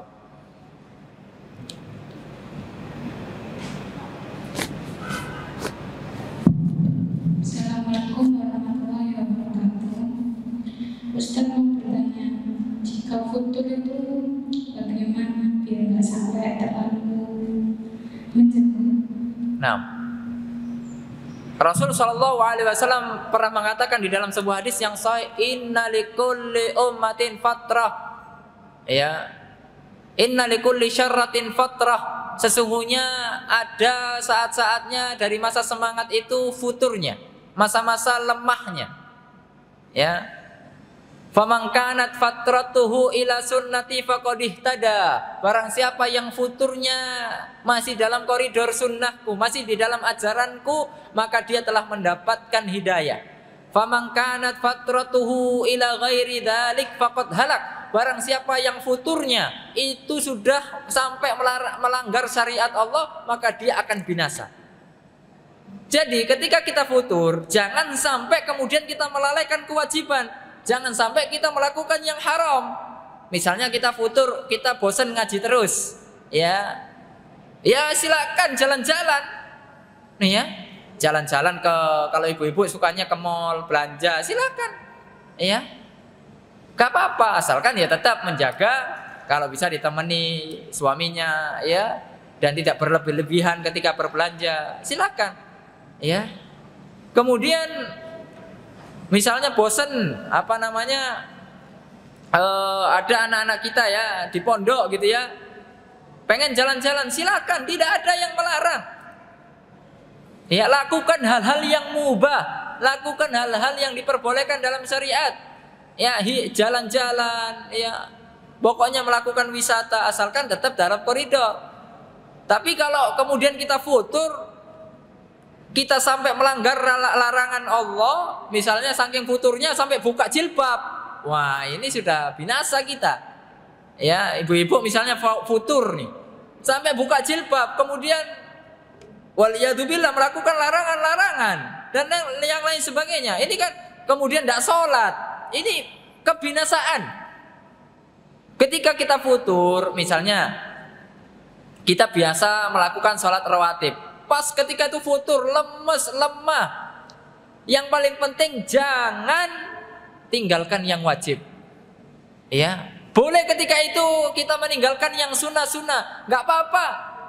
Ya, yang paling penting jangan meninggalkan yang wajib ketika futur itu melanda kita. Akan tapi futur itu jangan keterusan. Futur itu sesekali. Ya, jangan kemudian diteruskan. Itu adalah kita membantu syaitan untuk semakin jauh dari Allah Subhanahu wa taala. Maka perlunya kita teman yang salih, ya, teman yang salihah yang senantiasa mengingatkan kita. Perlunya kemudian terus, ya. Kalau kita futur datang kajian, jangan sampai tidak dengarkan kajian dalam satu hari. Kita masih punya HP, bisa ikut YouTube, bisa ikut live streaming. Misalnya kita, Ustadz, Masya Allah lagi futur Ustadz, jadi mau ke masjid agak berat. Ya, apalagi mungkin tempatnya jauh dan lain sebagainya. Tapi tetap kita harus tetap ngaji. Ya, dengan wasilah-wasilah yang ada itu, sehingga syaitan tidak masuk ke dalam hati-hati kita, menggoda kita untuk melakukan perbuatan-perbuatan yang dilarang oleh Allah Subhanahu wa taala. Ya, jadi futur itu memang sudah tabiatnya. Ya, setiap orang semangat pasti ada futurnya. Jangankan ibu-ibu, ya kita sendiri, para penuntut ilmu, para asatidzah, ada saat-saat lemahnya. Maka kita gunakan lemah-lemah tersebut untuk apa? Jalan-jalan, ya, kuliner kah, yang itu dibolehkan oleh syariat. Yang paling penting tidak melanggar larangan Allah Subhanahu wa taala. Wallahu taala alam bisawab. Satu lagi mungkin sebelum kita tutup, jika ada terakhir.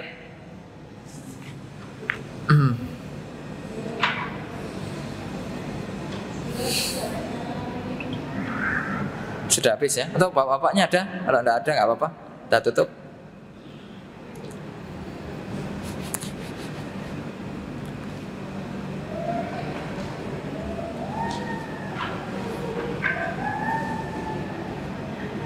Sepertinya cukup ya. Semoga Allah Subhanahu wa taala memberkahi pertemuan kita ini. Semoga Allah Subhanahu wa taala menerima amal-amal soleh kita. Semoga ketaatan kita ini menjadi bekal kita menuju Allah Subhanahu wa taala. Jangan sampai ya kita di dalam kehidupan ini merugi. Jadi orang-orang yang rugi, yang kita akan menyesal, akan gigit jari ketika kita sudah mati kelak. Ya, jangan sampai itu terjadi, maka kita harus persiapkan ya secara dini. Ya, kalau kita urusan dunia saja betul-betul persiapannya panjang, ya kita mau safar aja Masya Allah persiapannya begitu luar biasa. Ya, kita akan melakukan safar panjang ya kelak, ya kita tidak tahu waktunya, yaitu kematian. Kehidupan akhirat tentunya kita butuh bekal, butuh sangu yang banyak. Ya, semoga Allah Subhanahu wa taala menjaga kita semua dari segala macam godaan-godaan syaitan. Wassallallahu ala nabiyina Muhammad wa ala alihi washabihi wasallam. Mohon maaf atas mungkin ada kekurangan, kesalahan. Semoga Allah mengampuni kita semua. Subhanakallahumma bihamdika Asyhadu an la ilaha illa anta astaghfiruka wa atubu ilaik. Wassalamualaikum warahmatullahi wabarakatuh.